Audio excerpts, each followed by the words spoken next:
أعوذ بالله من الشيطان الرجيم. بسم الله الرحمن الرحيم. الحمد لله رب العالمين، والصلاة والسلام على أشرف الخلائق أجمعين، سيدنا وسيد الأولين والآخرين، حبيبنا وحبيب إله العالمين، إمام المرسلين وخاتم النبيين، أبي القاسم المصطفى محمد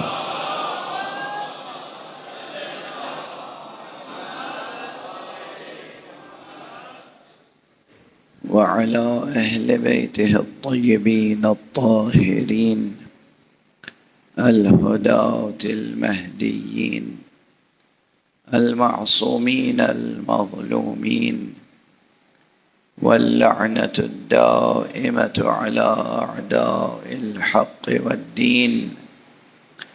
أما بعد، فقد قال الله تعالى عز اسمه في محكم كتابه ومتقن خطابه. بسم الله الرحمن الرحيم. يا أيها الذين آمنوا أوفوا بالعقود، صدق الله العلي العظيم.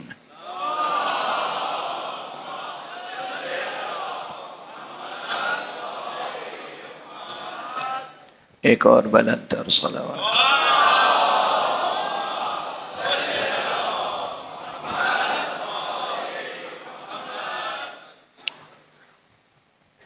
ظاہر ہے کہ مکتب حسینی کی بنیادی نصابی کتاب قرآن ہے، اور جب نصابی کتاب کہہ دیا گیا تو یہ مفہوم بالکل واضح ہے کہ جو چیز نصاب میں ہوتی ہے، سلیبس میں، اسے پوری طرح حرفاً حرفاً پڑھنا اور سمجھنا ضروری ہوتا ہے۔ نصاب کی چیز روا روی میں نہیں پڑھی جاتی۔ جو چیز ہوتے ہیں، بہت سے کورس ایسے ہوتے ہیں، کہا جاتا ہے کہ دیکھیے یہ تو آپ کے سلیبس میں، یہ چیز مطالعے کے لیے سفارش کی گئی ہے، یہ چیز اس لیے ہے کہ آپ اسے بھی پڑھ لیں تو اچھا ہے، لیکن یہ چیز سلیبس میں ہے۔ تو جو چیز سلیبس میں ہے وہ توجہ سے پڑھی جائے گی، شروع سے آخر تک، پوری وضاحت کے ساتھ، پوری تشریح کے ساتھ، ان ڈیپتھ، پوری گہرائی کے ساتھ۔ چنانچہ مکتب حسینی میں آنے والوں کے لیے یہ فرض ہے کہ قرآن مجید کو بھی شروع سے آخر تک ایک ایک آیت توجہ سے، پوری تشریح و تفسیر و تعویل کے ساتھ پڑھا جائے۔ قرآن مجید کی طرف سے غفلت کہیں اور ہو تو ہو، مدرسہ حسینی میں روا نہیں ہے۔ اب گزشتہ 2 شبوں سے اتفاق سے یہی آیت کریمہ عنوان ہے سورہ مبارکہ مائدہ کی پہلی آیت، بلکہ پہلی آیت کا پہلا فقرہ صرف۔ سورہ مائدہ قرآن مجید کا 5واں سورہ ہے، اور میری تعبیر یہ ہے کہ سورہ مائدہ دراصل سورہ ولایت ہے۔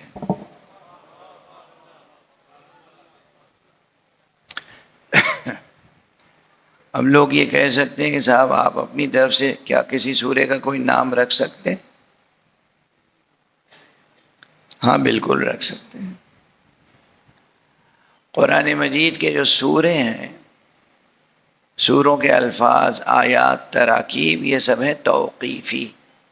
توقیفی کے معنی ہے کہ یہ سب اللہ کی طرف سے ہیں، جیسے آئے ہیں ویسے رہیں گے، اس میں ایک زیر زبر کا بھی فرق کوئی نہیں کر سکتا۔ لیکن سوروں کے نام توقیفی نہیں ہیں، اور اسی لیے ایک ایک سورے کے ایک سے زائد نام ہیں، معلوم ہے نا؟ جیسے سورہ مبارکہ حمد ہے، سورہ حمد کے کتنے نام ہیں؟ 25 سے زیادہ نام ہیں ایک سورے کے۔ نہیں معلوم تھا نا؟ تعجب ہو رہا ہے۔ اسی طرح تقریباً قرآن مجید کے ہر سورے کے ایک سے زیادہ نام ہیں، اور یہ سب کے سب نام توقیفی نہیں ہیں۔ توقیفی یعنی اللہ کی طرف سے نہیں ہے۔ بعض سوروں کے نام توقیفی کہے جا سکتے ہیں، اس لیے کہ ان سوروں کے وہ نام روایت معصوم میں آئے ہیں۔ واضح؟ اگر رسول اللہ صلی اللہ علیہ وآلہ وسلم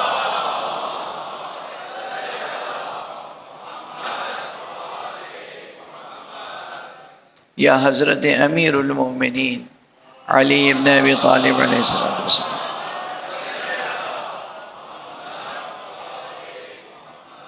یا 12 اماموں میں سے کسی ایک نے بھی کسی سورے کا ایک خاص نام بتایا کہ اس سورے کا یہ نام ہے، تو توقیفی ہے۔ لیکن اس کے بعد بھی یہ گنجائش ہے کہ اس ایک توقیفی نام کے ساتھ دوسرے کئی نام اور بھی ہوں۔ سورے کے القاب ایک سے زیادہ ہو سکتے ہیں، جیسے کسی شخص کا نام ایک ہوتا ہے مگر ماشاءاللہ اس کے نام کے ساتھ القاب 1-2 میل کے القاب لگا دیتے ہیں لوگ۔ میں اکثر مثال میں مرزا غالبی کا ذکر کر دیتا ہوں کہ نام کیا تھا؟ غالب۔ نام غالب بھی نہیں تھا، بلکہ نام تھا اسد اللہ، اسد اللہ خان۔ اب ادبی صحیفوں میں ان کا نام کیا لکھا ہے؟ نجم الدولہ، دبیر الملک، میرزا نوشہ، میرزا اسد اللہ خان غالب دہلوی۔ اب یہ اتنا لمبا ہو گیا نا، نام ہے اسد اللہ خان۔ تو کسی سورے کا ایک نام ہو توقیفی اور ایک سے زیادہ اس کے القاب ہوں، یہ ممکن ہے۔ سورہ مائدہ کا نام سورہ مائدہ مشہور ہے، لیکن اس میں ولایت کے موضوع پر اتنی آیتیں ہیں اور اتنا مضمون ہے کہ اگر آپ اسے سورہ ولایت کہیں تو بچا ہے۔ مشہور آیہ ولایت اسی میں، انما ولیکم اللہ ورسولہ والذین آمنوا الذین یقیمون الصلاة ویؤتون الزکاة وہم راکعون، اسی سورہ مائدہ میں۔ بہرحال اس سورہ مائدہ کی اور بہت سی آیتیں، آیہ بلغ یا ایہا الرسول بلغ ما انزل الیک من ربک وان لم تفعل فما بلغت رسالتہ، یہ کہاں ہے آیت؟ سورہ مائدہ میں ہے نا؟ اب سمجھ میں آئی بات میں کیوں کہہ رہا ہوں یہ سورہ سورہ ولایت ہے۔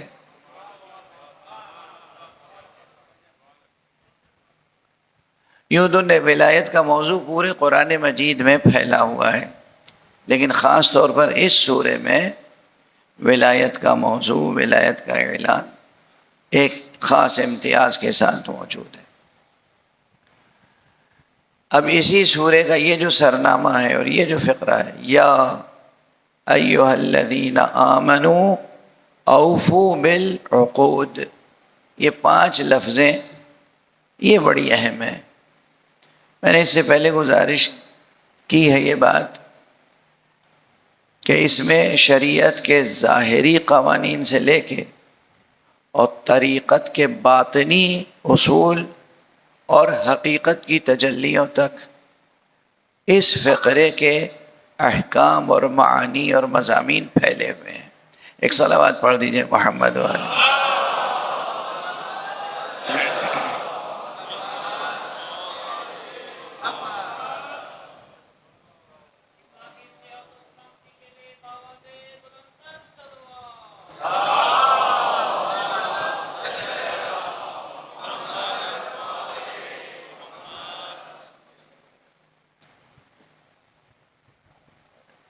قرآن مجید کے آیات سے کچھ ظاہری احکام ثابت ہوتے ہیں جو روزمرہ کی زندگی میں کام آتے ہیں. کچھ طریقت کے باطنی احکام سامنے آتے ہیں جو انسان کی روحانی ترقی کے لیے ضروری ہوتے ہیں، کارآمد ہوتے ہیں. اور کچھ اس کے ساتھ حقیقت کی تجلیاں سامنے آتی ہیں. اب ان 5 لفظوں کے مجموعے میں کیا کیا کچھ ہے. یا ایھا الذین آمنوا اوفوا بالعقود، سادہ سا ترجمہ یہ ہے کہ اے ایمان لانے والو، جو تم آپس میں عہد و پیمان کرو اس کی وفا کرو.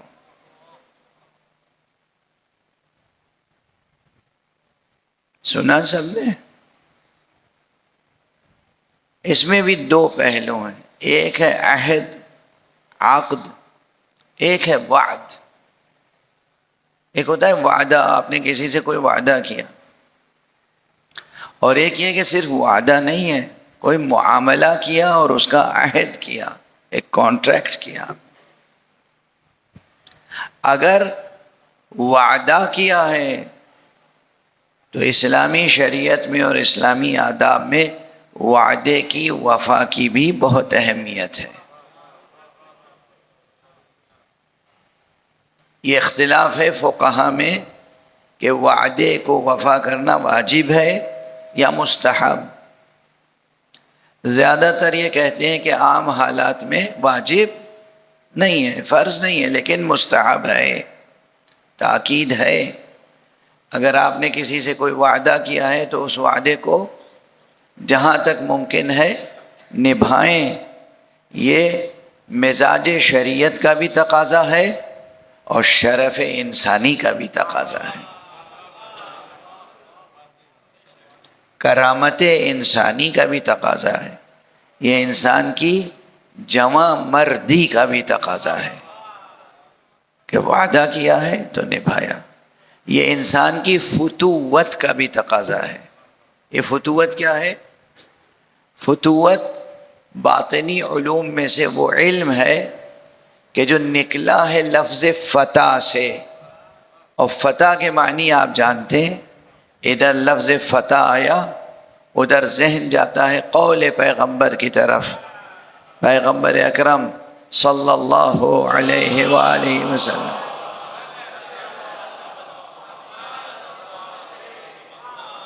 کا ایک مشہور ارشاد گرامی ہے حدیث و سیرت و تاریخ کی کتابوں میں کہ آپ نے فرمایا انا الفتح، میں فتح ہوں، ابن الفتح، میں فتح کا بیٹا ہوں، اخو الفتح، فتح کا بھائی ہوں.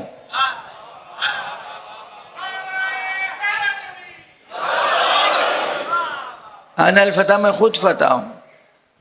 ابن الفتح، قرآن مجید میں فتح کسے کہا گیا ہے؟ جناب ابراہیم. قرآن مجید میں آیت میں فتح کا کلمہ اطلاق ہوا ہے جناب ابراہیم پر. جناب ابراہیم پیدار پیغمبر ہیں، تو کہا انا الفتح و ابن الفتح، میں فتح ہوں، فتح کا بیٹا ہوں، فتح کا بھائی ہوں. اس لیے کہ میرے بھائی کی شان میں آیا ہے لا فتح الا علی، لا سیف الا ذو الفقار.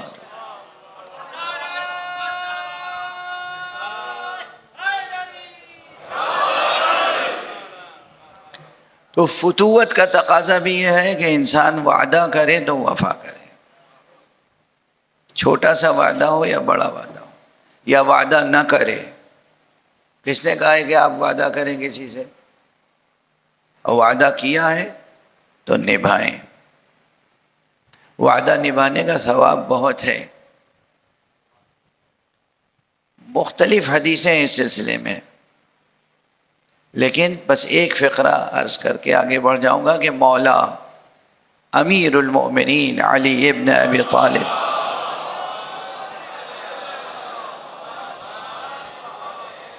علیہ الصلاۃ والسلام نے ایک موقع پہ فرمایا کہ جب تک انسان کوئی وعدہ نہ کرے حر ہے، آزاد ہے.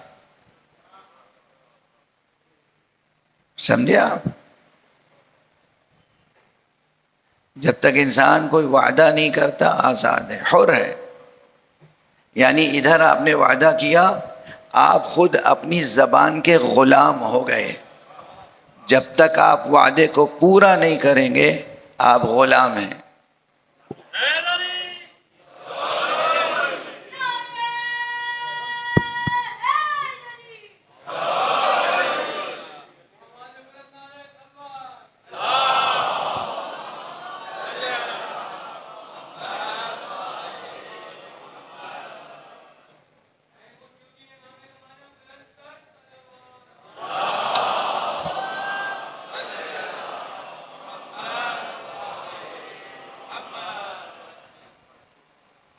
ایک اور بلند تر صلوات پڑھیں گے.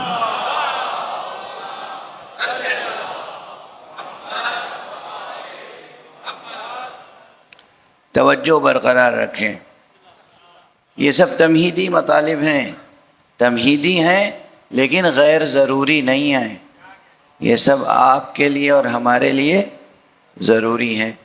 انسانی شرافت، انسانی کرامت، انسانی عظمت، انسانی اخلاق، انسانی ویلیوز، اس میں یہ چیز ہے کہ اگر انسان واقعاً انسان ہے تو یا تو کسی سے وعدہ نہ کرے، یا وعدہ کرے تو نبھائے اسے. تو وعدہ نبھانے کا ثواب بھی ہے، تاکید بھی ہے، لیکن فرض نہیں قرار دیا گیا، واجب نہیں قرار دیا گیا، الا بعض استثنائی حالات کے. تو یہ ایک مضمون ہے جو اس آیت کے ضمن میں پیش کیا جانا چاہیے. دوسرا مضمون کہ وعدے سے بڑھ کے ایک چیز ہوتا ہے عقد، کانٹریکٹ، عہد.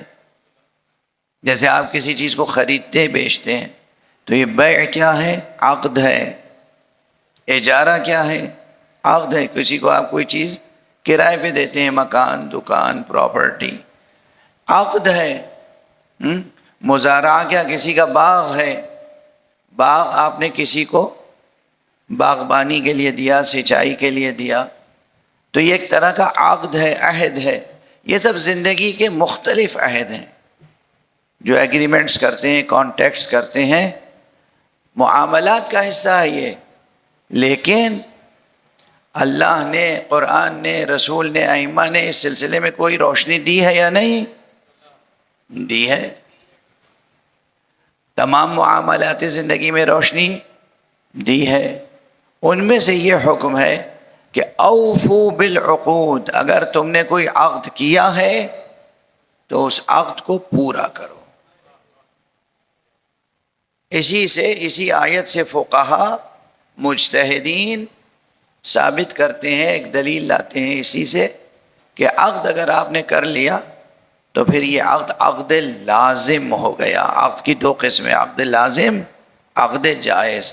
عقد لازم یہ ہے کہ جو عقد ہوا اور پھر وہ آپ کے لیے تمام زندگی کے لیے لازم ہو گیا. عقد جائز یہ ہے کہ جس کا فسخ کرنا، توڑ دینا جائز ہے. مثلا جیسے عقد بیع، عقد نکاح، نکاح کرتے ہیں، عقد ہے، انکحتو قبلتو، عقد ہے نا. اب یہ کون سا عقد ہے؟ ایک بار عقد ہو گیا، پوری زندگی کے لیے لازم. عقد لازم. کون سی آیت ہے قرآن میں جو بتاتی ہے کہ یہ عقد عقد لازم ہے؟ یا ایھا الذین آمنوا اوفوا بالعقود، اے ایمان لانے والو اگر کوئی عقد کرو، عہد کرو، پیمان قائم کرو تو اس کی وفا کرو. یہ ہے ظاہری احکام. باطنی احکام کیا ہیں؟ باطنی احکام میں یہ ہے کہ ایک روایت ہے، میں نے غالباً 11 محرم کی مجلس میں عرض کیا تھا، بس حوالے کے طور پہ دے کے آگے بڑھنا، کہ کتاب شریف تفسیر قمی میں، جو تفسیر ہمارے ہاں کی تفسیروں میں بہت اہمیت رکھتی ہے، تفسیر روائی، یعنی اس میں تمام وہ تفسیر کے مطالب ہیں جو سب کے سب معصومین سے نقل ہوئے ہیں، اسے کہتے ہیں تفسیر روائی، یعنی روایات معصومین پر مشتمل ہے۔ اس میں ایک روایت یہ ہے کہ معصوم نے بتایا کہ یہ عقود، اس میں لفظ جمع کی ہے نا، یہ لفظ عقد کی جمع ہے، تو فرمایا عقد کی جمع ہے، اس کے معنی یہ ہے کہ اس کا پس منظر یہ ہے کہ رسول اللہ صلی اللہ علیہ وآلہ وسلم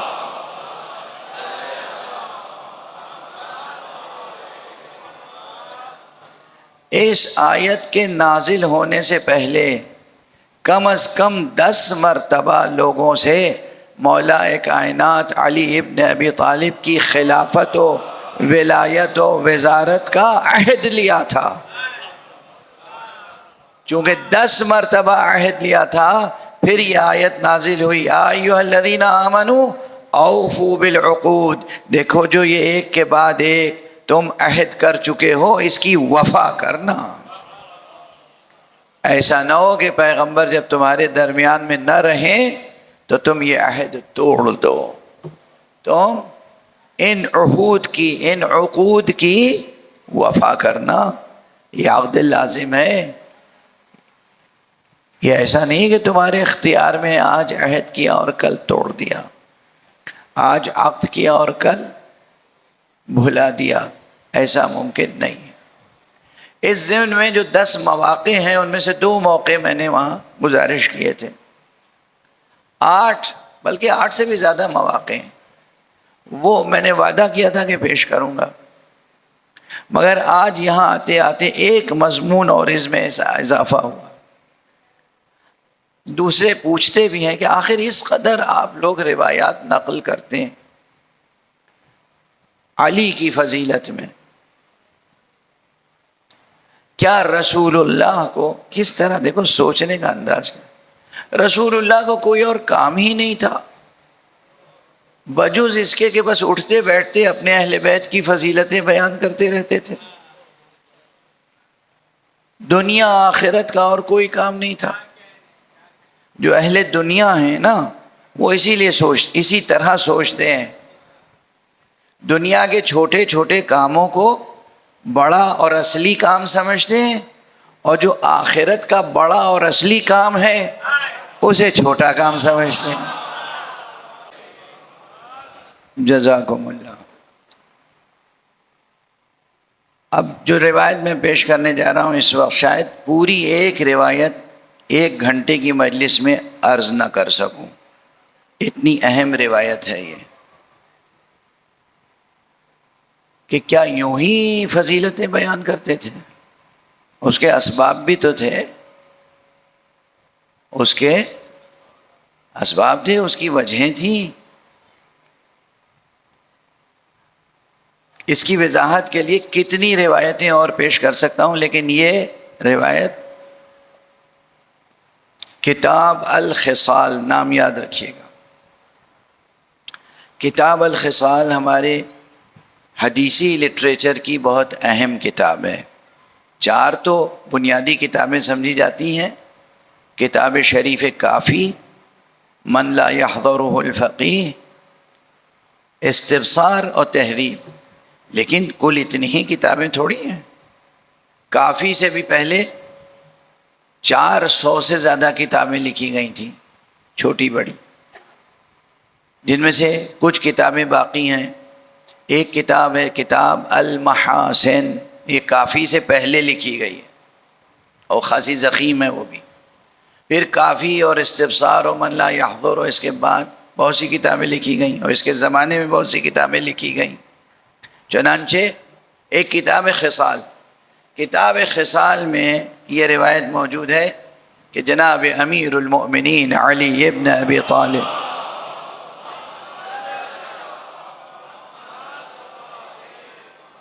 علیہ الصلاۃ والسلام جنگ نہروان کے بعد، یعنی امام کی حیات ظاہری کا بالکل آخری حصہ، جنگ نہروان کے بعد تشریف لائے اور مسجد کوفہ میں تشریف فرما تھے کہ ایک یہودی عالم آیا، اور آنے کے بعد اس نے کہا کہ یا ابا الحسن، یا امیر المؤمنین، میں آپ سے کچھ سوالات کرنا چاہتا ہوں، اگر آپ نے ان سوالات کا جواب دیا اور وہ جواب ہمارے پاس جو کتاب ہے اس کتاب کے مطابق ہوا تو میں ایمان لے آؤں گا۔ آپ نے اس سے عہد لیا پھر کہ میں اگر جواب دوں گا اور وہ جواب تیرے پاس جو کتاب ہے اس کے مطابق ہوگا تو ایمان لے آئے گا؟ بالکل۔ تصدیق کرے گا؟ بالکل۔ انکار اور سرکشی تو نہیں کرے گا؟ نہیں، ہرگز نہیں۔ کافر پوچھ جو پوچھنا چاہتا ہے۔ خدا کی قسم، خود یہ جو جملہ ہے نا، میں قرآن ہاتھ میں لے کے کہہ سکتا ہوں کہ کسی بڑے سے بڑے عالم کے بارے میں کہا جائے کہ انہوں نے کہا کہ پوچھو جو پوچھنا چاہو، نہ دماغ میں بات آتی ہے نہ دل خوش ہوتا ہے، مگر یہی فقرہ جب راوی کہتا ہے کہ علی نے کہا پوچھ جو پوچھنا چاہتا ہے، خدا کی قسم ایک ثانیے کے لیے بھی نہ ذہن میں کوئی شک آتا ہے اور دل الگ خوش ہوتا ہے۔ دل اس لیے خوش ہوتا ہے کہ یقین ہے ان کے علم پر، اور دوسری خوشی یہ ہوتی ہے کہ دیکھو باب علم نے خود کہا کہ پوچھو جو پوچھنا چاہتے ہو، تو اب تو علم کی نہریں بہیں گی، علم کے دریا بہیں گے، علم کے سمندر جوش ماریں گے اور ہم اس سے استفادہ کریں گے۔ امام نے فرمایا پوچھ جو پوچھنا چاہتا ہے، سل ما بدا لک، جو پوچھنا چاہو پوچھو۔ اس نے کہا کہ یہ بتائیے کہ اللہ نے ہر نبی پر یہ فرض کیا کہ اس دنیا سے جانے سے پہلے وہ اپنا وصی مقرر کرے اور اپنے ہر وصی کے لیے کچھ امتحان رکھے، آزمائشیں رکھی۔ وہ کتنے امتحان ہیں جو اللہ لیتا ہے؟ اور کیا آپ کا بھی امتحان اللہ نے لیا؟ اب دیکھیے یہ روایت اس لیے اہم ہے کہ ہم لوگ سیرت امیر المؤمنین علی ابن ابی طالب علیہ الصلوۃ والسلام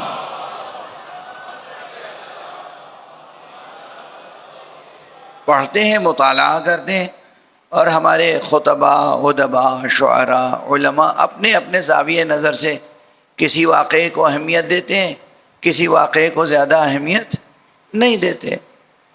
ہم بعض واقعات کو بہت اہم سمجھتے ہیں، بار بار ذکر کرتے ہیں، بعض واقعات کو پڑھتے ہیں اور گزر جاتے ہیں۔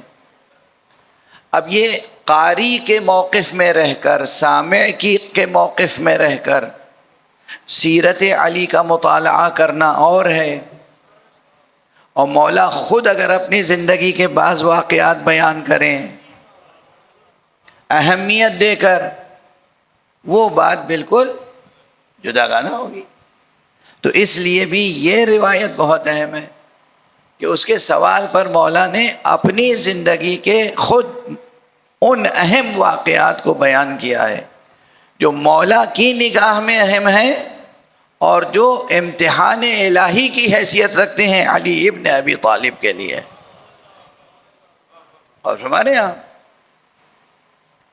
امام نے فرمایا کہ بے شک اللہ نے ہر نبی اور ہر رسول پر یہ فرض کیا کہ دنیا چھوڑنے سے پہلے وہ اپنا وصی مقرر کریں، اور اللہ نے ہر وصی کے لیے 14 امتحان رکھے ہیں، 7 امتحان اس نبی کی زندگی میں لیتا ہے جس نبی کا وصی بنا رہا ہے،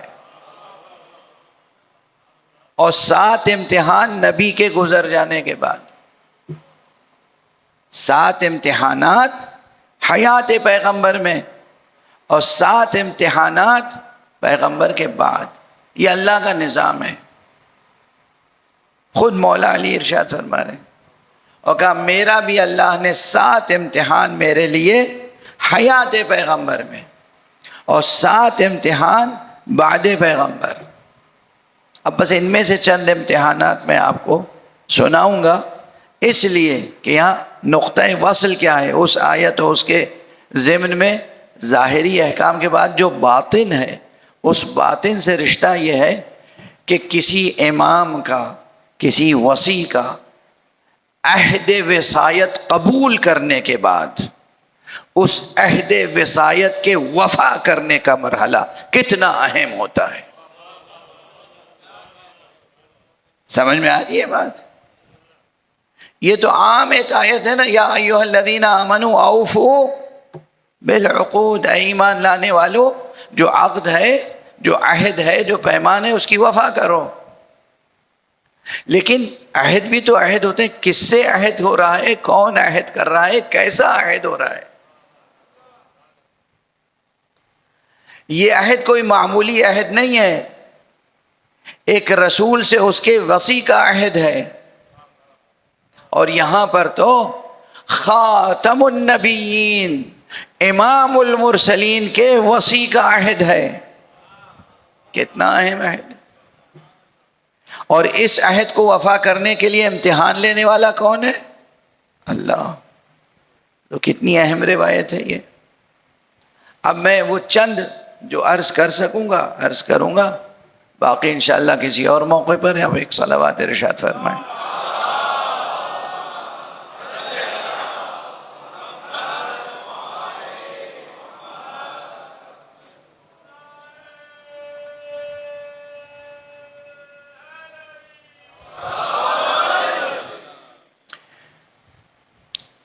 اس نے کہا جی آپ نے بالکل درست ارشاد فرمایا، میری کتاب میں یہی لکھا ہوا ہے کہ اللہ 7 امتحان لیتا ہے حیات پیغمبر میں اور 7 امتحان لیتا ہے بعد پیغمبر۔ تو یہ تو بات آپ نے صحیح ارشاد فرمائی، اب ترتیب وار آپ بیان کریں، عنایت فرمائیں کہ آپ کے کیا کیا امتحانات اللہ نے حیات پیغمبر میں لیے ہیں۔ آپ نے فرمایا دیکھو پہلا امتحان یہ تھا کہ جب اللہ نے حکم دیا اعلان نبوت کا، تو رسول نے پورے خاندان کے لوگوں کو بلایا، اس میں بوڑھے بزرگ بھی تھے، جوان بھی تھے، بچے بھی تھے۔ میں سب سے چھوٹا تھا اور میں تو رسول کی خدمت میں رہا کرتا تھا، سب سے چھوٹا تھا اور ان کی خدمت میں رہا کرتا تھا۔ اب دیکھیے گا یہ عموماً فضیلت بیان ہوتی ہے، ہم سب واقف ہیں جس زاویے سے مولا ارشاد فرما رہے ہیں، تاکہ عام انسان بھی غور کرے اگر وہ انسانی زاویے سے سوچنا چاہتا ہے۔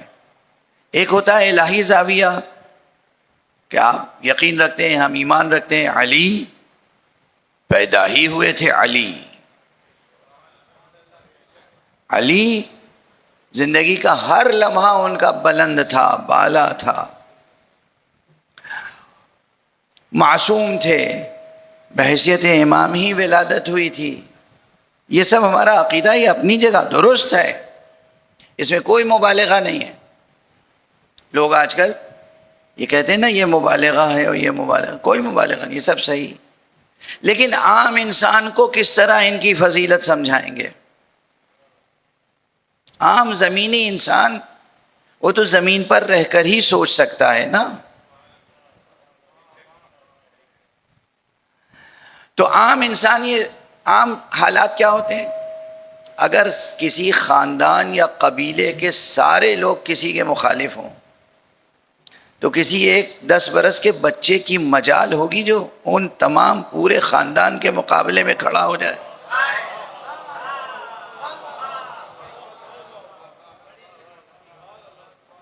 واضح ہوئی بات؟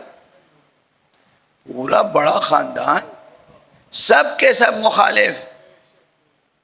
اب اس سب کے مقابلے میں ایک 10 برس کا بچہ، عام نفسیات کیا کہتی ہے، عام سائیکولوجی کیا کہتی ہے، عام سوشولوجی کیا کہتی ہے، آپ کے عام معاشرتی اصول کیا کہتے ہیں. اب یہ بچہ بھی اگر انہی سب کے ساتھ رہے تو کوئی گناہ نہیں ہے، اس بچے پہ کوئی الزام نہیں آئے گا، اس کا کوئی نقص ثابت نہیں ہوگا. وہ جتنے بزرگ تھے پورا خاندان جس روش یا جس رائے پر تھا اسی پہ وہ بچہ تھا. کہ اللہ نے اس وقت میرا امتحان لیا. یہ امتحان تھا کہ سب مخالف تھے، لیکن جب پیغمبر نے فرمایا کہ آج میں جو بیان کر رہا ہوں، جو حقیقت آشکار کر رہا ہوں، جو اس کی تصدیق کرے گا اور جو میرا ساتھ دے گا وہی میرا وزیر ہوگا، خلیفہ ہوگا، جانشین ہوگا. ایک ثانیے کے لیے بھی بقدر چشم زدن بھی میرے دل میں نہ شک آیا، نہ وہم آیا، نہ تأمل آیا، بے اختیار میں نے رسول کی تصدیق کی.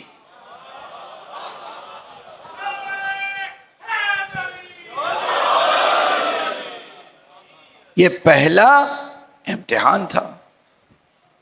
بڑے بڑے خاندان کے بوڑھے سب مخالف، لیکن میں کسی سے مرعوب نہیں ہوا، کسی بڑے بزرگ کی نگاہوں سے مرعوب نہیں ہوا. میں نے حق کو حق کہا اور اس پر قائم رہا. یہ میری زندگی کا پہلا امتحان تھا. دیکھیے اسی واقعے کو آپ بہت بار سن چکے ہیں نا. آج آپ نے سنا تو تھوڑے سے الگ زاویے سے سمجھ میں آئی بات؟ آئی یا نہیں آئی؟ اب اس کے بعد جو بیان کروں گا اس کے لیے اور زیادہ صبر و تحمل کی ضرورت ہوگی. وہ بھی واقعات وہی ہیں جو آپ سنتے رہتے ہیں ماشاءاللہ، اور خوب سن سن کے واقعات پہ نعرے لگاتے ہیں. مگر اکثر یہ ہوتا ہے کہ دیکھیے ایک واقعہ ہوا، اسے کسی ایک رخ سے کسی شاعر یا ادیب یا خطیب نے بیان کر دیا اور بس وہی رخ چل پڑا. اب سب اسی کو دہرا رہے ہیں دہرا رہے ہیں دہرا رہے ہیں. پورا واقعہ نظر سے اوجھل، ایک رخ اس کا بس روشنی میں ہے آپ کے سامنے. یہ ہے تمام واقعات کے ساتھ، واضح ہے. اس لیے اگر کچھ میں بیان کروں تو اعتراض کرنے سے پہلے سوچ لیجئے گا. بھئی میرے ممبر پہ آنے کا فائدہ کیا ہے؟ کیوں بلاتے ہیں آپ؟ وہی رٹی رٹائی باتیں سنا دی جائیں. وہ تو سب ہیں رٹی ہوئی. آپ کو حقیقت کو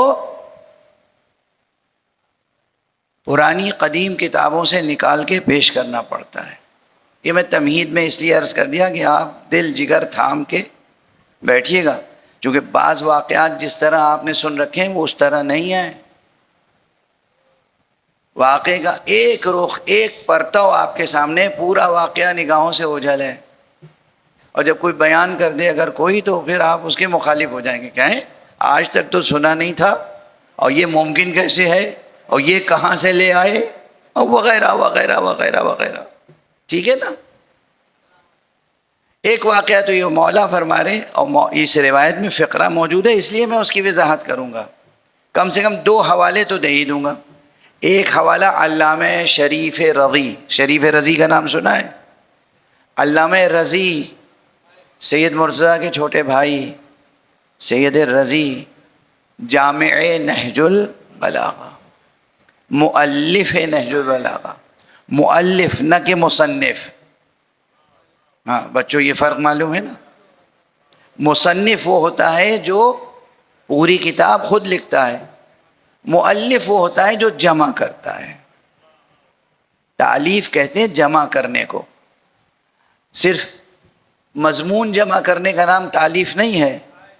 اگر 2 دلوں میں دراریں پڑی ہوئی ہوں ان کو ملانے کو بھی کہتے ہیں تالیف قلوب. یاد رکھیں گے یہ؟ ایک صلوات پڑھ دیجئے محمد وآلہ.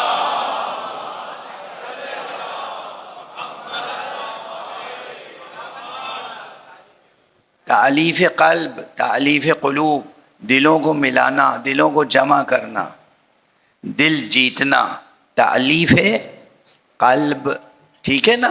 واضح رہے گا یہ بھی ضمناً، اور یہی سب سے بڑا کارنامہ ہے۔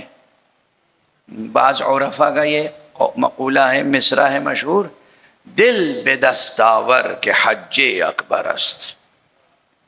دل جیتو لوگوں کے، یہی حج اکبر ہے، یہ حج اکبر ہے۔ دل میں کینہ، حسد، بغض، نفرت لے کے گئے بھی اگر آپ مکے تک،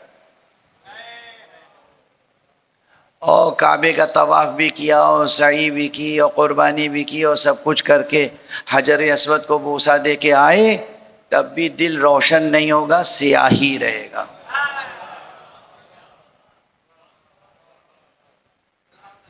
لیکن اگر دل روشن ہے اور آپ نے دوسروں کے دل بھی جیتے محبت سے، تو وہ حج اکبر ہے۔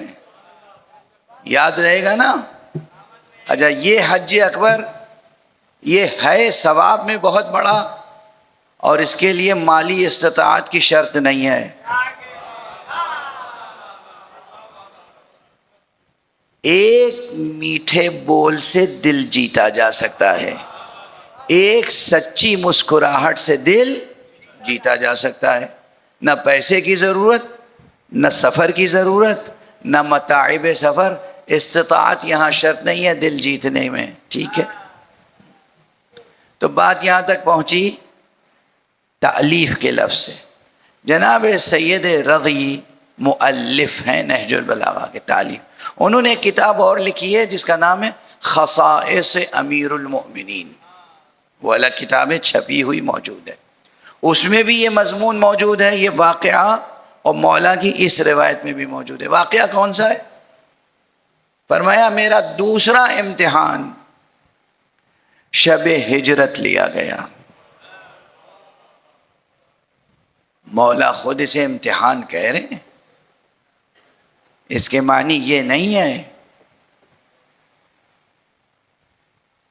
کہ اس واقعے کو کسی بھی لحاظ سے سبک گردانا جائے، ہلکا سمجھا جائے۔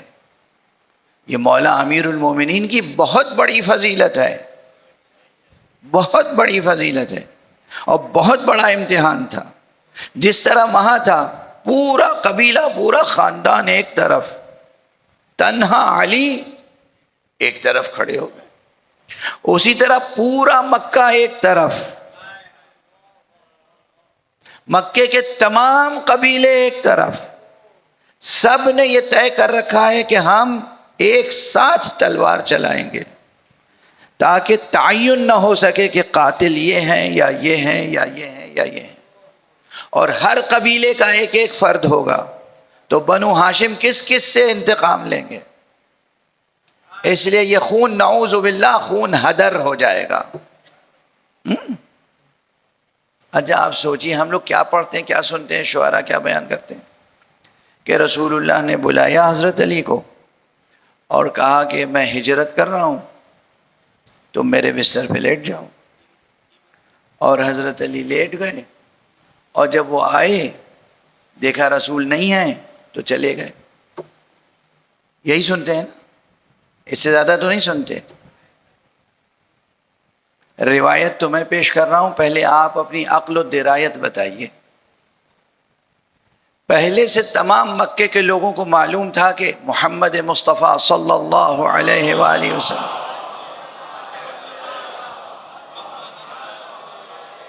کی حمایت کرنے والا کوئی نہیں سوائے ایک کے، اور جس کا نام ہے علی۔ تو پہلے ہی سے بغض رہا ہوگا حضرت علی سے، رہا ہوگا یا نہیں؟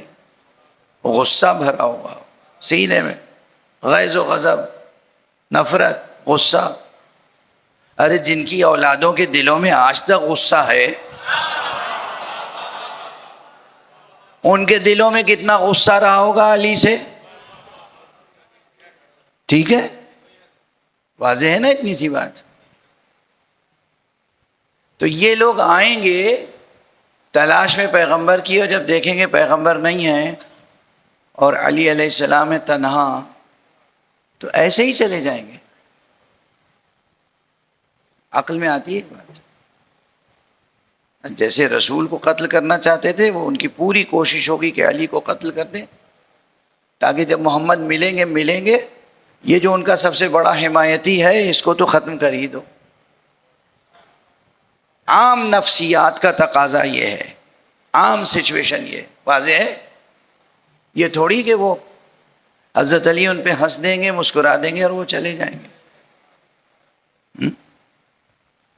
چنانچہ حقیقت یہ نہیں ہے کہ اس دن کچھ نہیں ہوا، کوئی جنگ نہیں ہوئی، کوئی لڑائی نہیں ہوئی، تاریخ اسلام کی پہلی جنگ بدر ہے، نہیں، شب ہجرت پوری جنگ ہوئی ہے۔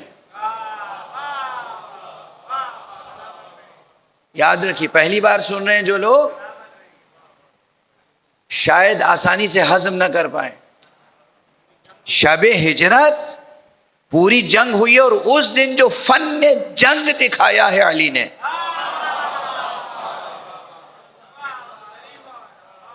وہ یہ فن ہے کہ بھئی انہوں نے رات کا ایک وقت مقرر کیا کہ اس وقت ہم حملہ کریں گے، رسول نکل کے گئے ہیں، حضرت علی کو ان سب آنے والوں کو فوراً واپس نہیں کرنا ہے تاکہ یہ ڈھونڈ لیں، تلاش کر لیں، انہیں مشغول رکھنا ہے اتنی دیر۔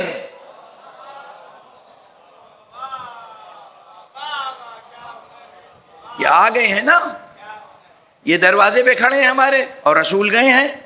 رسول جہاں تک جانا چاہتے ہیں پہنچ جائیں، تب تک یہ سب کے سب یہیں مشغول رہیں، جانے نہ پائیں۔ واضح ہو رہی ہے بات؟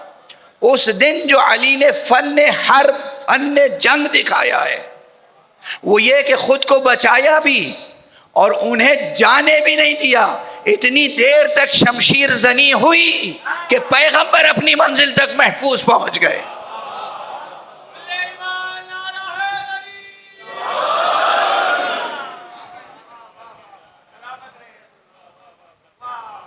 اتنا معاملہ تھوڑی تھا کہ وہ آئے، انہوں نے پوچھا محمد کہاں ہے، کہا محمد کو ہمارے سپرد کیا تھا، اور چلے گئے۔ اتنے شریف تھے کہ چلے جاتے، اتنے شریف تھے کہ چلے جاتے۔ جو محمد جیسے خلق عظیم کے دشمن ہوں، جو سرکار رسالت میں آپ کو قتل کرنے کے برے ارادے سے آئے ہوں، حضرت علی فرمائیں گے کہ تم نے ان کو میرے سپرد کیا تھا اور وہ چلے گئے۔ سمجھ میں آتی ہے بات؟ اتنے نفیس لوگ تھے، اتنے شریف لوگ تھے۔ کیسے شریف تھے تو وہ تو ان کی اولادوں کو دیکھ کے سمجھ میں آ رہا ہے اب تک۔ کیسے شریف تھے۔ جنگ ہوئی اور بھرپور جنگ ہوئی، اور دیر تک امیر المومنین نے انہیں مشغول رکھا، اور یہاں تک روایت میں ہے کہ بعض زخم آپ کو بھی لگے۔ اب سن لیجئے کہ ایک جگہ میں نے یہ روایت پڑھی تھی، پوری زندگی میں دوسری بار پڑھ رہا ہوں، کیونکہ میں بھی تو آپ لوگوں سے کچھ ڈرتا ہوں تھوڑا بہت۔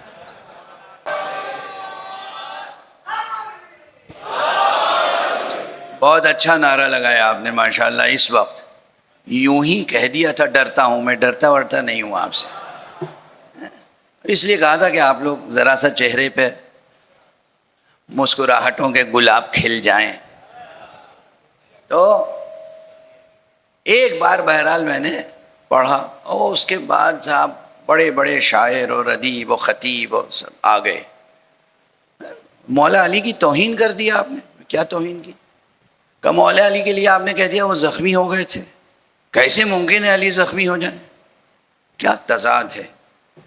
21 رمضان کو مولا زخمی نہیں ہوئے تھے؟ کیا جنگ احد میں مولا زخمی نہیں ہوئے تھے؟ کیا جنگ احد میں رسول اللہ زخمی نہیں ہوئے تھے؟ کیا ہمارے ائمہ امام حسین کیا زخم نہیں پہنچا انہیں؟ اس موقع کو آپ نے نہیں سنا ہے تو اس لیے آپ یقین نہیں کر رہے ہیں، بس آپ یہ سوچ رہے ہیں کہ علی اطمینان سے سو گئے۔ سوئے تھے علی۔ علی کی نیند بھی تو تھوڑی سی نیند جنت خریدنے کے لیے کافی ہو سکتی ہے، تو پوری رات سونا شرط ہے؟ جس کی ایک ضربت تمام جن و انس کی عبادت سے افضل ہو، اس کی 1 ساعت کی نیند جنت کی قیمت ادا کرنے کے لیے کافی ہوگی؟ سوئے، بے شک سوئے، مگر جب حملہ آوروں نے حملہ کیا بیدار ہو گئے. جب بیدار ہو گئے تو پھر اپنا پورا فریضہ انجام دیا. صرف اپنی جان نہیں بچائی، رسول کی جان بھی بچائی، اور صرف سو کر نہیں بچائی، اتنی دیر دشمنوں کو مصروف رکھا کہ پیغمبر پورا راستہ طے کر کے اس جگہ پہنچ جائیں جہاں پہنچنا ہے. اس کے بعد یہ جو چاہے کریں، جہاں چاہے جائیں. جنگ کی، تلوار چلی، زخمی ہوئے.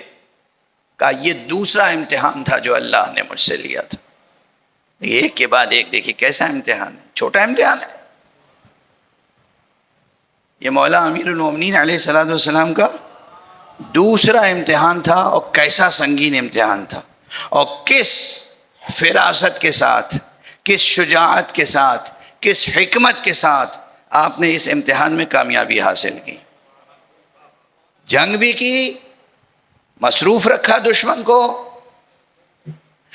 اور اس طرح جنگ کی خود زخمی ہوئے، دوسرے بھی کچھ زخمی ہوئے، روایات میں ہے، مگر کسی ایک کو بھی مارا نہیں. اگر کوئی ایک بھی قتل ہو جاتا تو علی کو وہ گرفتار کر کے اتنی بڑی تعداد میں اس کے قصاص میں قتل کرتے. ابھی علی کو خود باقی رہنا تھا.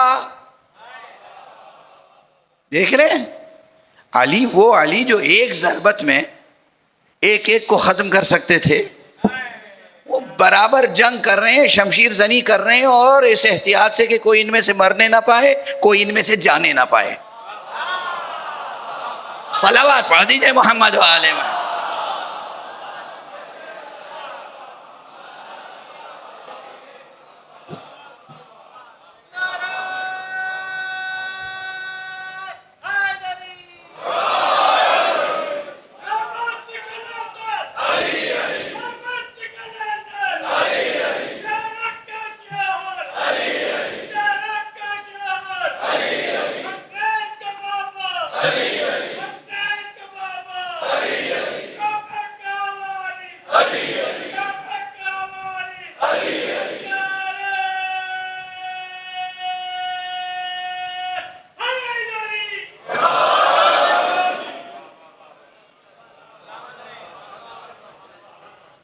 اور یہ حضرت علی کی عمر کتنی ہے اس وقت؟ ظاہری اعتبار سے کم 20 سال، اور زیادہ سے زیادہ 25 سال، بس اس سے زیادہ نہیں. اور زندگی کی گویا پہلی جنگ ہے، اور اس پہلی جنگ میں جنگ کے جتنے ہنر ہیں علی نے دکھا دیے. یہ فن ہوتا ہے نا، اور جنگ کے فنون کے ساتھ، ہر فن کے ساتھ شجاعت ظاہر ہوتی ہے. سامنے دشمن ہے، قدرت ہے بازو میں کہ ایک وار میں ختم کر دیں. غصے کو ضبط کرنا بھی شجاعت کا ایک مرحلہ ہے.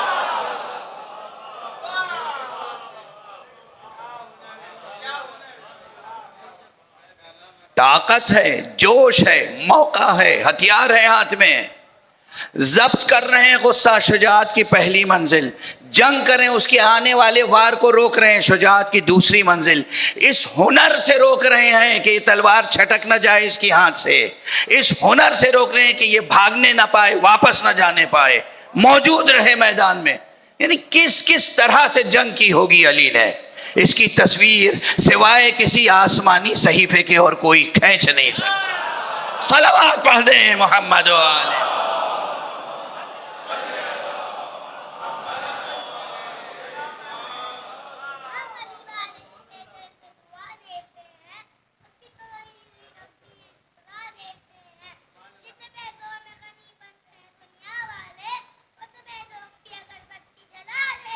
ماشاء اللہ.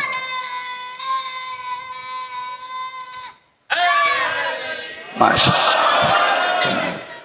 سلام. سلامت رہو.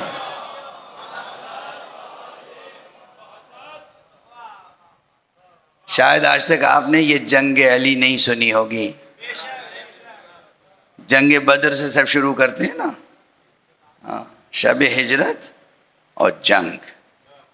اور کیسی جنگ! ایسی جنگ تو نہ روز بدر ہوئی، نہ روز خندق ہوئی، نہ روز خیبر ہوئی. یہ جنگ جو شب ہجرت ہوئی،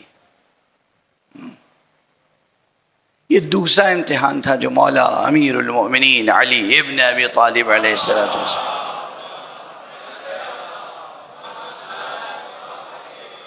خود فرماتے ہیں خود کہ یہ میرا امتحان تھا جو اللہ نے لیا حیات پیغمبر میں. اب بتائیے، دو ہی مثالوں میں تو وقت ختم ہو گیا.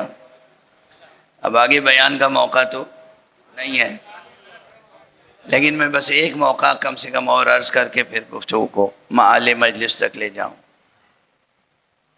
یہ ہے امیر المومنین. تیسرا امتحان فرمایا، تیسرا امتحان روز بدر تھا. جنگ بدر امتحان تھا. آپ دوسرے انداز سے سوچتے ہیں، خود امیر المومنین کس انداز سے فرما رہے ہیں. تمام شجاعان مکہ بدر میں اکٹھا ہو گئے تھے، اور مسلمانوں کے پاس نہ ضرورت بھر سواری، نہ ضرورت بھر اسلحہ، اور نہ مقابل کی تعداد. تعداد میں مکے کا لشکر بڑا تھا، اور جو مدینے سے آئے تھے لوگ ان کی تعداد کم تھی، اور گھمسان کی جنگ ہوئی. اس میں حضرت علی کی فضیلتیں بھی ہیں، اور کیا کیا فضیلتیں، اور امتحان کا پہلو بھی ہے. اب اس وقت میں ایک فضیلت یاد دلا دوں، آپ حضرات سنتے رہتے ہوں گے، پھر بھی یاد دلا دوں تاکہ مولا کے فضائل کا کچھ تھوڑا سا حق ادا ہو. قرآن گواہ ہے، حدیث گواہ ہے، اور سیرت منقولہ، تاریخ منقول گواہ ہے کہ بدر میں اللہ نے فرشتے بھیجے تھے مدد کے لیے. قرآن میں بس یہ ہے کہ فرشتے بھیجے تھے مدد کے لیے.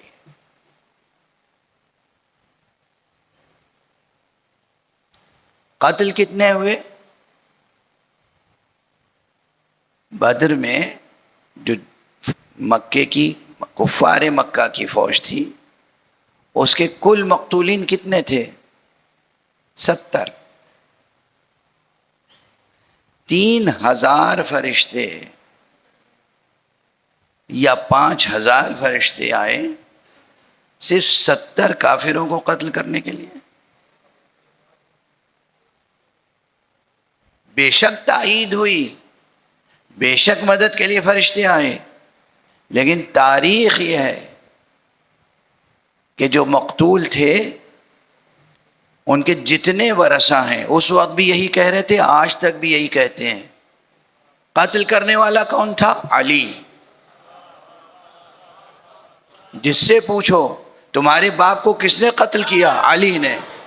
تمہارے بھائی کو کس نے قتل کیا؟ علی نے. تمہارے بیٹے کو کس نے قتل کیا؟ علی نے. ہر مقتول کا وارث کہتا تھا قتل کیا علی نے. جب وہ خود تسلیم کر رہے ہیں کہ قتل کیا علی نے، تو ہمیں اس سے کوئی ہٹ کے بات سوچنے کی گنجائش کہاں ہے؟ اور میں نے یہ ایک تذکرے میں پڑھا ہے اور اس لیے عرض کر رہا ہوں. دیکھیے، ویسے فرشتے نظر نہیں آتے آنکھوں سے، آتے ہیں. یہ 2 فرشتے ہر وقت آپ کے پاس بیٹھے رہتے ہیں. کبھی دیکھا ہے انہیں؟ نہیں دیکھا. مجلس میں اس وقت کتنے ملائکہ موجود ہیں؟ نظر آ رہے ہیں؟ نہیں نظر آ رہے ہیں. کوئی ہوتا ہے صاحب چشم باطن، دل کی آنکھ جس کی کھل چکی ہوتی ہے، چشم برزخی باز ہوتی ہے، وہ چاہے تو دیکھ سکتا ہے اور اللہ چاہے تو اسے دکھا سکتا ہے. لیکن عام طور پر قانون الہی یہ ہے کہ انسان اپنی ان آنکھوں سے فرشتوں کو نہیں دیکھ سکتا. انسان مومن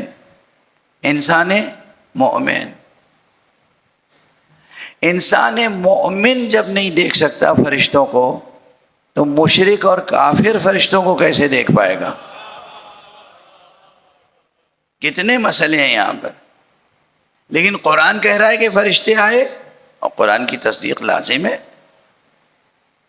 فرشتے مشرکین کہہ رہے ہیں، مشرکین سے پوچھے کہ تم نے کیا دیکھا؟ فرشتوں کو دیکھا. ان کے کیا بیانات ہیں؟ انہوں نے کہا کہ ہم جدھر دیکھ رہے تھے ہمیں علی ہی نظر آ رہے تھے. گویا جتنے فرشتے نازل کیے تھے مدد کے لیے سب کو علی کی شبیہ بنا کے نازل کیا تھا. سب کے سروں پہ ویسے ہی امامہ، جیسا امامہ علی کے سر پہ تھا، ویسا ہی رخ، ویسا ہی چہرہ، ویسا ہی انداز. ادھر سے آدمی بھاگتا تھا ادھر سے بھاگتا تھا ادھر. یہ پوچھتا تھا کیوں بھاگ رہے ہو؟ کہا علی. تم کیوں بھاگ رہے ہو؟ علی. تم کیوں بھاگ رہے ہو؟ علی. ہر طرف علی نظر آ رہے تھے. علی تو ایک تھے نا.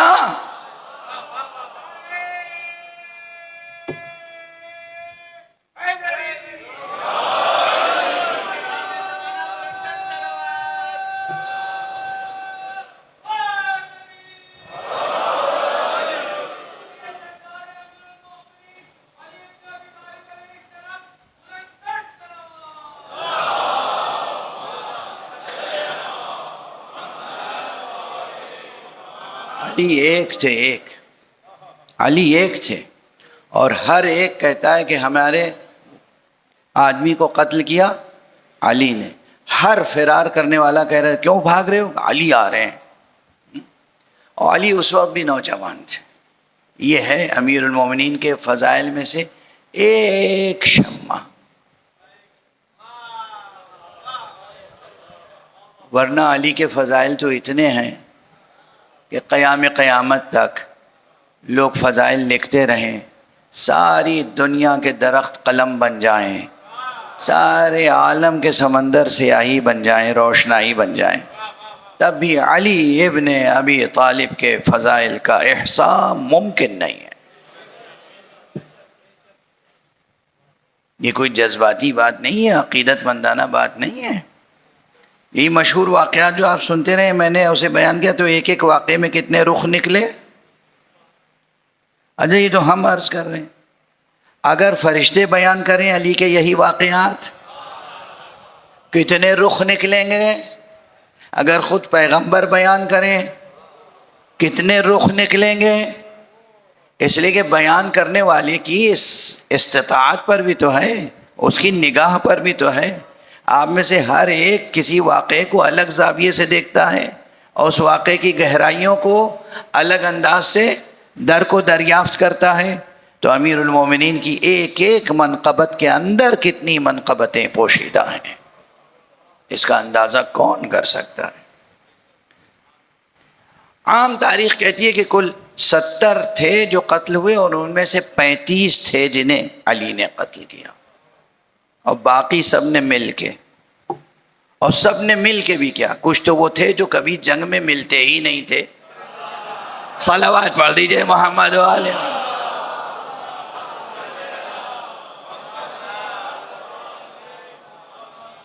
ایک اور صلوات پڑھ دیجئے محمد و آل.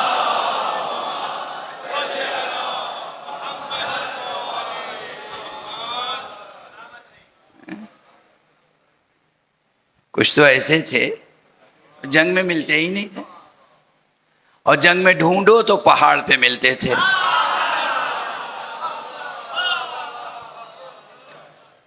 جنگ میں تلاش کرو تو پہاڑ پہ ملتے تھے. ایک روایت اور سنا ہی دوں آپ کو، ایک صلوات پڑھیے.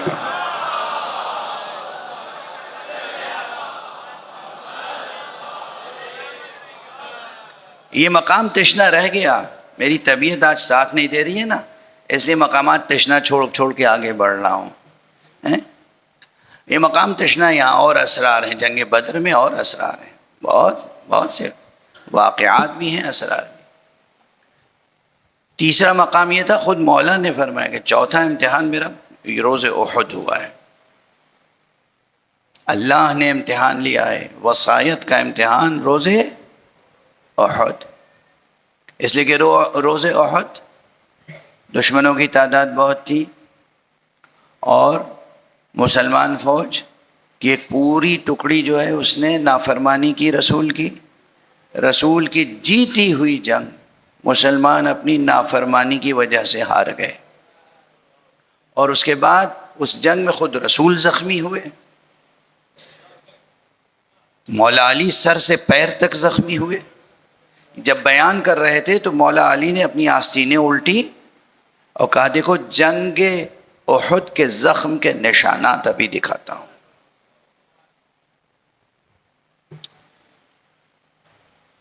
جنگ احد سخت جنگ تھی، اور اس جنگ میں جب رسول کو واقعاً حمایت کی ضرورت تھی تو جو پروانے تھے، پروانے جو شمع کے قریب رہتے ہیں، شمع کی لو پہ ٹوٹ پڑتے ہیں، جل کے فنا ہو جاتے ہیں، وہ پروانے پہاڑوں کی چوٹیوں پر نظر آ رہے تھے۔ اچھا، اس میں کئی وقت جو روایت میں پڑھنا چاہ رہا تھا وہ بس ایک جملے میں عرض کر دوں، آپ ذہین ہیں ماشاءاللہ۔ مستند کتابوں میں یہ روایت مولا امیر المومنین نے کس خوبصورتی سے ایک سے دوسرے کے بارے میں اعتراف کرا لیا۔ کہا کیوں بھائی بتاؤ، تم نہیں تھے جو روز احد کہہ رہے تھے کہ قد قتل محمد قتل ہو گئے، اپنے پہلے دین کی طرف واپس چلے جاؤ، یعنی گویا بت پرستی اختیار کر لو، اسلام چھوڑ دو۔ کہا نہیں میں نہیں تھا، وہ تھے۔ کیا خوش، میں نہیں تھا، وہ تھے۔ اب میں اور وہ دونوں کے نام ڈھونڈ لیجئے گا آپ لوگ تاریخ میں جائیں، اتنی محنت آپ کیجئے گا، میں نے کر لی جو محنت کرنی تھی۔ صلوات پڑھ لیجئے محمد والے۔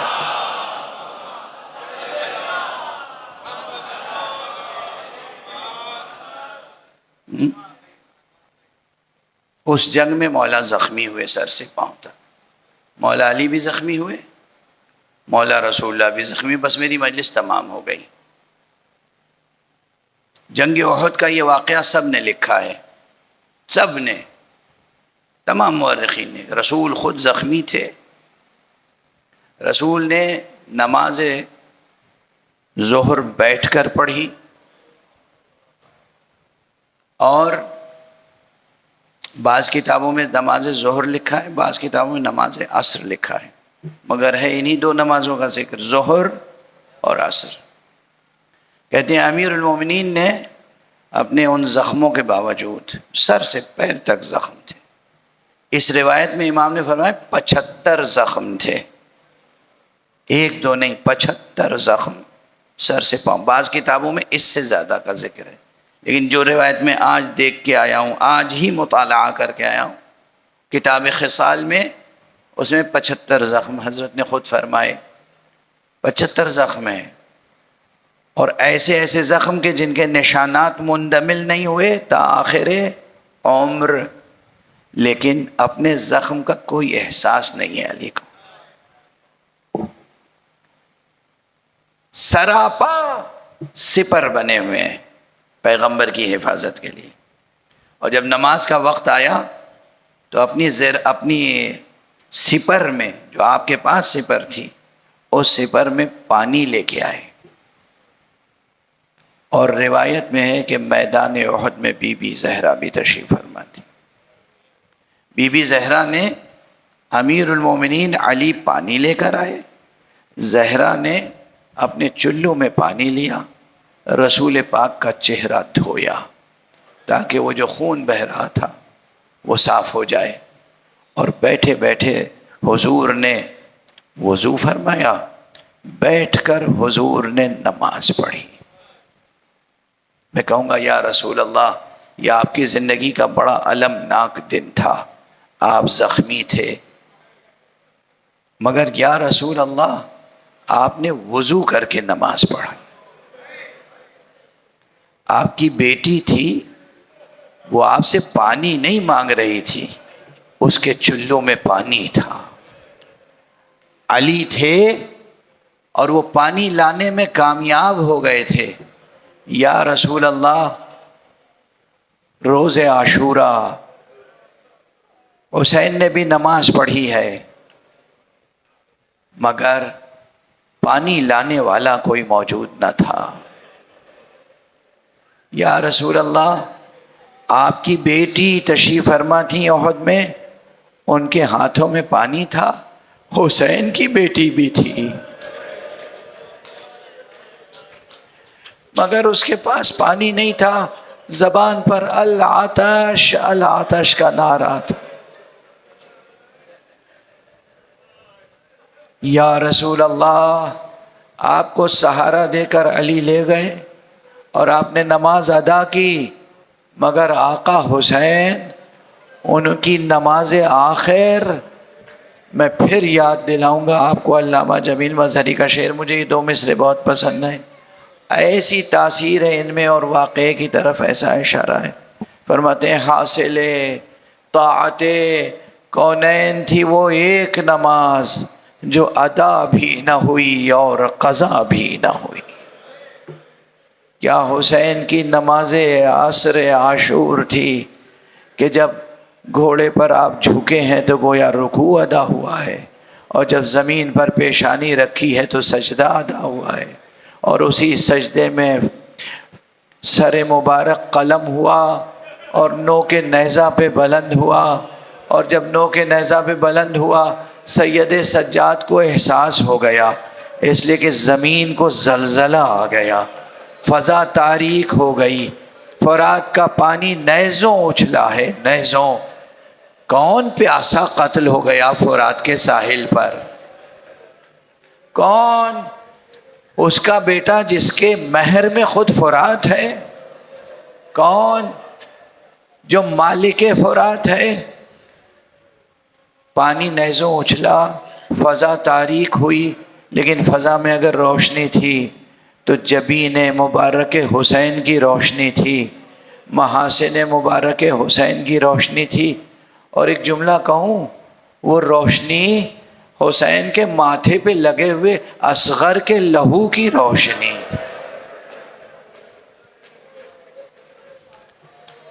جو آپ نے چند قطرے جناب اصغر کے گلوئے مبارک سے آپ کے چلوں میں آئے تھے، اور آپ نے یہ کہہ کے اپنے روح مبارک پہ مل لیا تھا، بیٹے اصغر اسی خضاب کے ساتھ میں تمہارے نانا رسول اللہ کے پاس جاؤں. اس خضاب کی روشنی تھی، اس کے علاوہ تاریکی تھی. سید سجاد نے دیکھا اور انتہائی حزن و ملال سے کہا السلام علیک یا ابتا، السلام علیک یا ابا عبداللہ، السلام علیک یا ابن رسول اللہ. ادھر امام سلام فرما رہے تھے، ادھر بیبیاں واہ محمدہ واہ علیہ واہ حسینہ واہ اکبرہ واہ قاسمہ کے نعرے لگا رہی تھیں.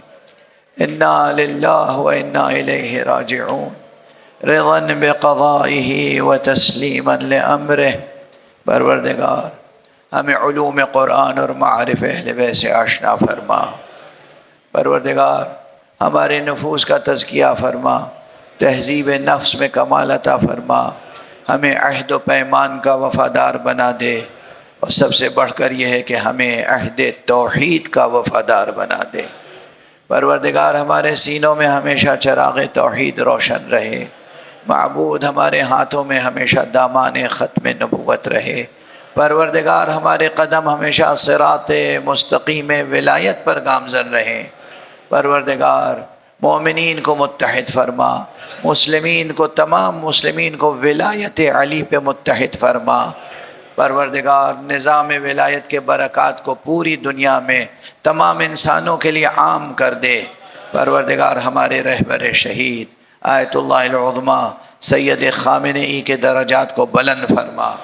پروردگار رہبر معظم آیت اللہ سید مجتبی خامنئی کو اپنے حفظ و امان میں رکھ. پروردگار مسلمانوں کو سرفرازیاں عطا فرما، پرچم اسلام کو بلندیوں پر بلندیاں عطا فرما. پرچم شرک و کفر و بدعات و ضلالت کو سرنگوں فرما، پروردگار امن و عافیت کا ماحول عطا فرما، جنگ کا اور بے امنی کا ماحول مٹا دے، پروردگار اپنے ولی آخر کو اذن ظہور عطا فرما، اور اس ولی معصوم کے ہاتھوں سے اپنی رحمت و رافت و عدالت کا پرچم لہرا دے۔